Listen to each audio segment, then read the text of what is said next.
Orasi ilmiah oleh Dr. Eko Suprianto, Sarjana Seni, Master of Fine Arts.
Salam budaya, Rahayu.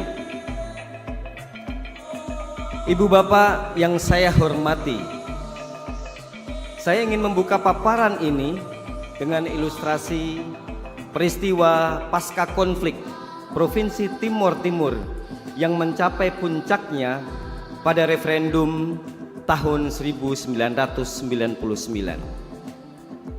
Peristiwa tersebut menyebabkan pemisahan wilayah Negara Kesatuan Republik Indonesia atau NKRI yang kemudian menjadi negara berdaulat dengan nama Republik Demokratik Timor Leste atau Republika Demokratika de Timor Leste. Dalam bahasa Tetun, Demokratika Timor Leste adalah bahasa yang masih dipahami sebagian masyarakat di Kabupaten Belu hingga saat ini. Republik Demokratik Timor Leste berbatasan langsung dengan Indonesia melalui dua pos perbatasan utama. Salah satunya pos lintas batas negara atau PLBN terpadu Monta Ain di Taviseto Timur, Kabupaten Belu. Secara geografis, garis batas kedua negara tersebut hanya ditandai oleh sebuah garis kuning atau yellow line di tengah jembatan. Bagi masyarakat Belu, garis ini menyimpulkan trauma konflik saudara yang mempertaruhkan aspek politik dan kemanusiaan, luka emosional yang mendalam hingga kini masih dirasakan. Seringkali menimbulkan perasaan putus asa, kehilangan, bahkan dendam. Dalam hal ini perempuan memikul beban psikologis yang sangat berat berkenaan dengan kehilangan anggota keluarga dan kerabat. Pengalaman saya ketika berdiri tepat di atas garis kuning tersebut awalnya hanya sebagai tindakan simbolik dalam ruang politik yang terbelah. Namun kemudian berubah menjadi pengalaman yang mendalam dan penuh kewaspadaan akibat pengamatan ketat oleh tentara penjaga perbatasan. Dalam perspektif saya, garis kuning menjadi simbol sakral yang tidak hanya menciptakan perbedaan geografis, tetapi juga memisahkan komunitas budaya dan etnis yang sebelumnya terintegrasi secara historis. Garis ini menjadi metafor luka, duka, keterpisahan paksa, kekerasan, dan migrasi massal. Khususnya bagi perempuan Belu di perbatasan, kehidupan sehari-hari mereka merupakan ruang negosiasi yang kompleks antara dua negara, dua budaya, dan dua sistem nilai. Ibu bapak yang saya hormati, saya tidak akan lebih jauh membahas peristiwa pasca konflik tersebut karena keterbatasan keahlian saya. Namun, ilustrasi di atas merupakan bagian penting dari narasi pengalaman artistik saya dalam menciptakan karya tari berjudul Ibu-Ibu Belu Buddies of Borders.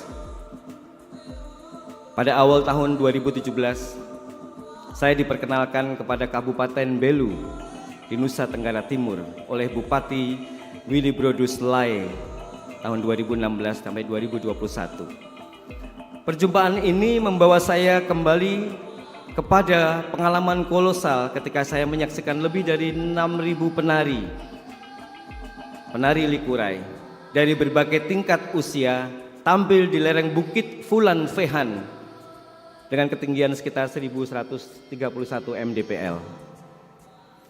Namun kebahagiaan saya usai pementasan itu sirna ketika saya menyaksikan anak-anak berpakaian tari likurai lengkap menangis karena tidak dapat ikut tampil akibat keterbatasan akses transportasi menuju lokasi acara. Peristiwa tersebut mendorong saya bertekad bahwa tari likurai akan saya bawa ke panggung internasional.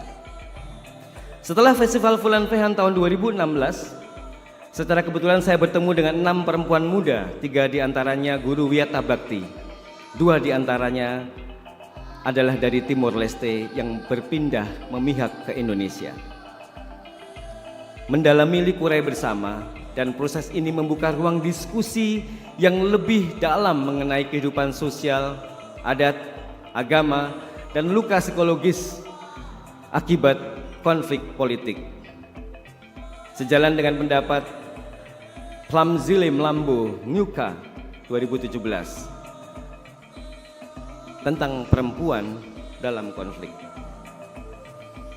In a time of war, women are often the first to suffer and the last to be heard.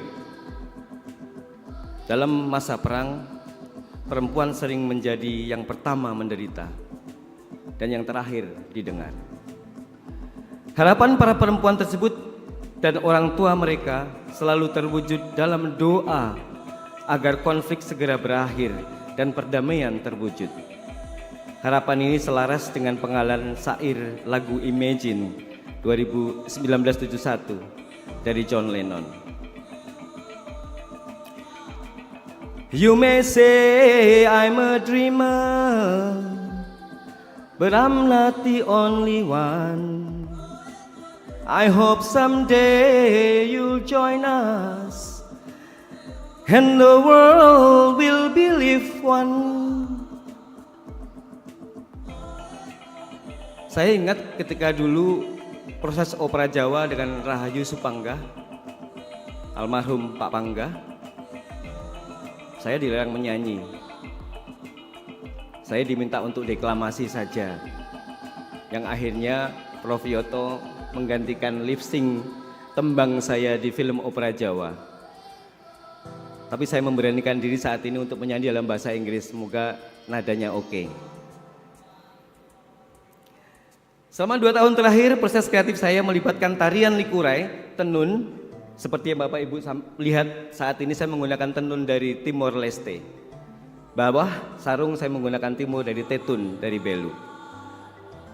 Permasalahan perempuan dan lingkungan serta dinamika sosial politik berkembang secara organik meski penuh keterbatasan ruang dan waktu. Selama 2 tahun, keterhubungan ini mendorong integrasi antara eksplorasi koreografi dan investigasi sosial yang memperkaya makna seni tari. Dan pada puncaknya, karya tari berjudul Ibu-Ibu Belu Buddies of Borders ini berhasil dipentaskan untuk pertama kalinya di Teater Salihara di Jakarta tahun 2020. Ibu bapak yang terhormat, berikut akan saya sajikan cuplikan atau adaptasi singkat dari karya tari Ibu-Ibu Belu yang seharusnya 1 jam 50 detik untuk saya tampilkan pada ulang tahun kampus tercinta saya. Selamat menyaksikan.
Ibu bapak yang berbahagia,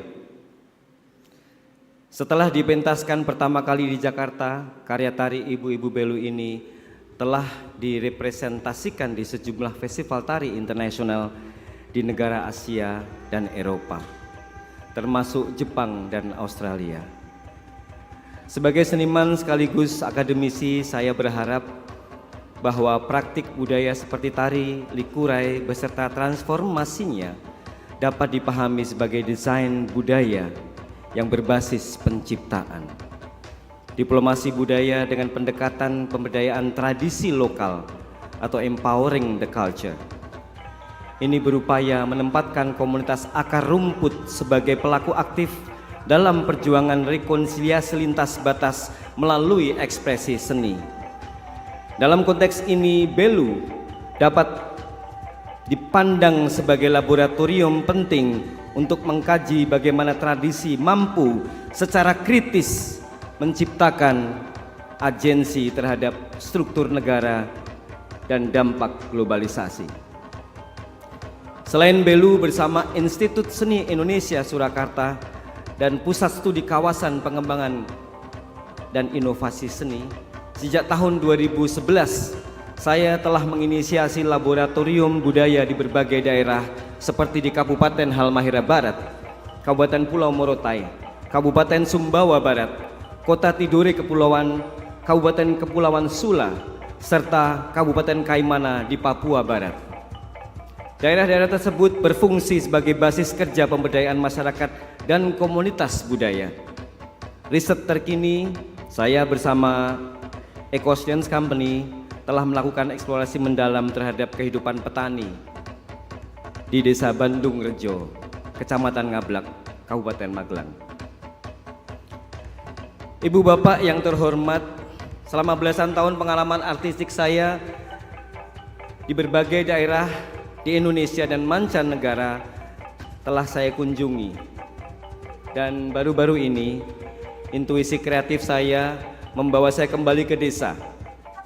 Pada awal tahun 2025 ini, saya bersama 4 mahasiswa aktif, alumnus, serta 2 dosen aktif dari jurusan tari ISI Surakarta secara rutin berkunjung ke Desa Bandung Rejo setiap 2 pekan sekali. Tujuan kunjungan ini untuk dapat merasakan langsung kehidupan bertani, mencangkul, menanam bibit sayuran, memberi makan hewan, hingga menjaga sumber air bersih dan melakukan kegiatan gotong royong bersama warga. Kami juga pada saat yang sama belajar tari soreng, tari tradisi yang menjadi identitas komunitas desa di Bandung Rejo. Bandung Rejo ini merupakan laboratorium alam dan budaya yang sangat unik, di mana masyarakatnya dari mayoritas beragama Islam tetapi tetap menjalankan berbagai ritual adat serta rutin sepanjang tahun. Ritual-ritual ini merupakan bagian integral dalam menjaga harmoni hubungan budaya, ekologi, dan aktivitas pertanian. Bagi petani di Bandung Rejo, kesadaran akan saling menjaga merupakan prinsip penting dalam berkelanjutan kehidupan yang tercermin melalui ketulusan relasi antara anggota keluarga. Apresiasi atas panen yang baik diwujudkan dalam rasa syukur pada Tuhan. Dan di tengah isu global tentang krisis lingkungan, para petani di Bandung Rejo ini tetap menikmati kehidupan pertaniannya dan tetap menarikan soreng. Tarian soreng mencerminkan identitas budaya setempat yang gerakannya langsung diilhami oleh aktivitas bertani. Tarian ini menegaskan hubungan timbal balik antar manusia, tanaman, hewan, dan alam sebagai satu kesatuan ekosistem yang harmonis.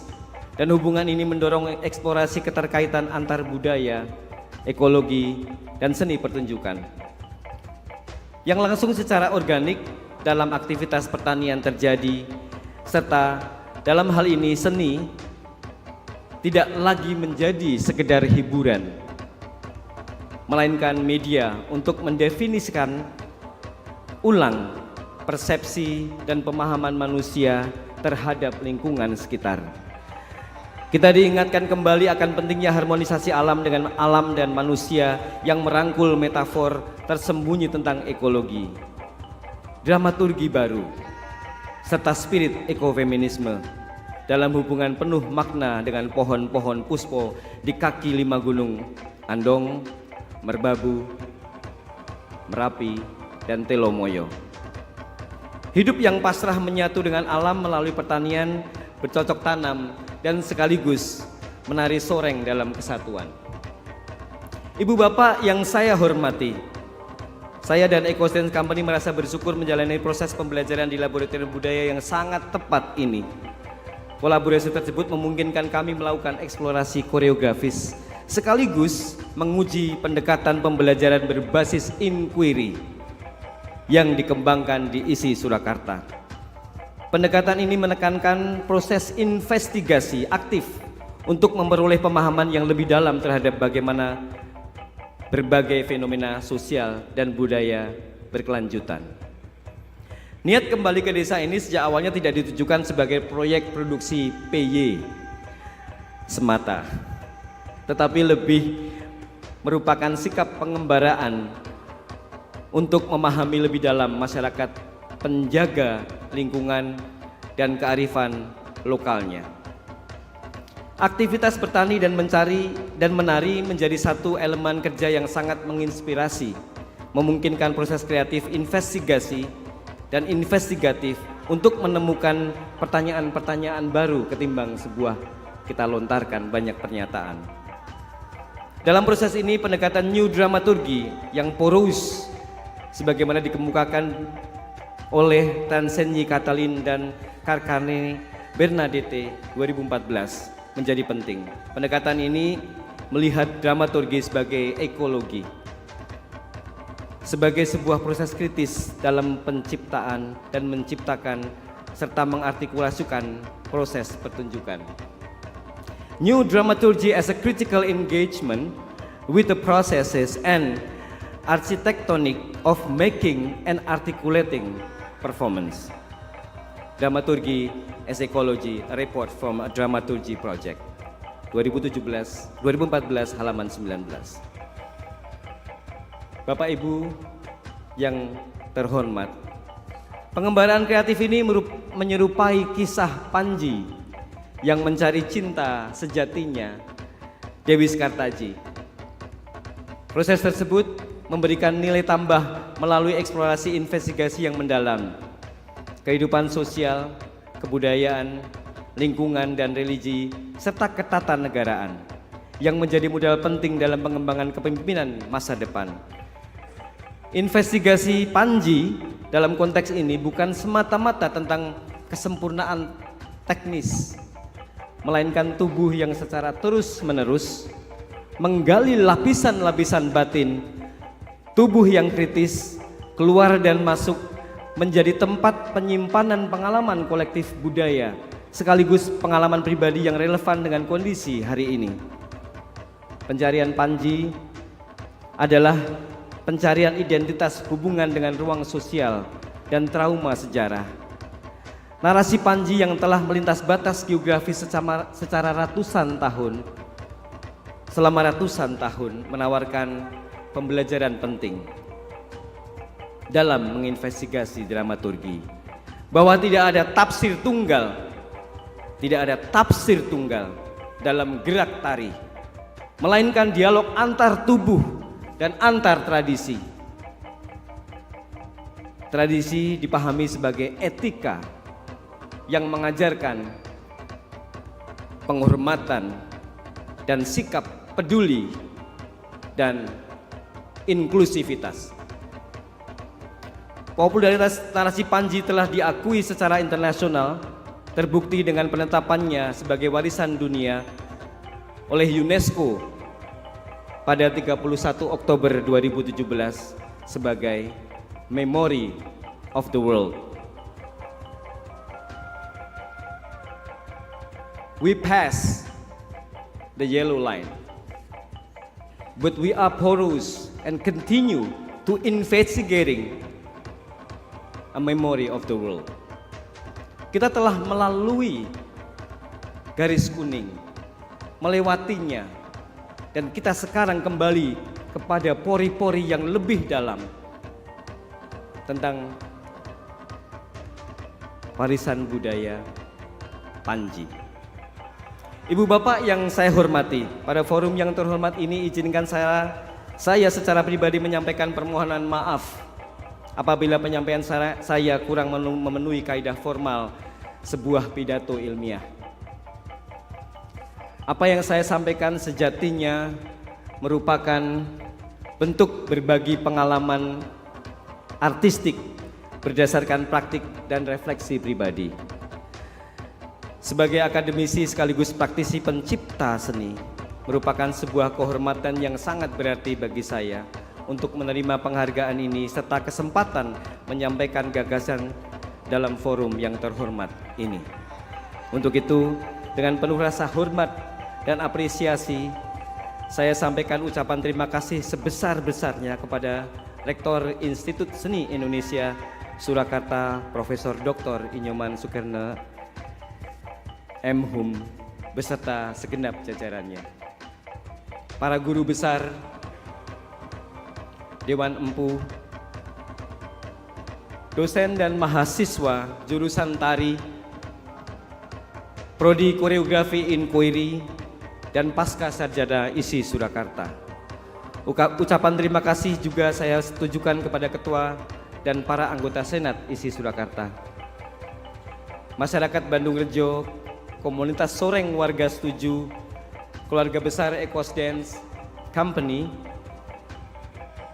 Mas Eko Pebo, Mas Suroto Pincuk sebagai sahabat dan guru, Mas Dr. Arung Wardana dramaturg yang terus pergi dan pulang tetap selalu mengajak saya berpikir kritis, dan Mas Sigit Pratomo, komposer adaptasi Wibu Belu, serta semua pihak yang telah memberikan dukungan, perhatian, serta kontribusi terhadap aktivitas penciptaan seni yang saya jalani selama ini. Semoga forum ini dapat menjadi wahana pertukaran pemikiran, pengalaman artistik yang bermanfaat bagi kita semua. Terima kasih. Rahayu, salam budaya.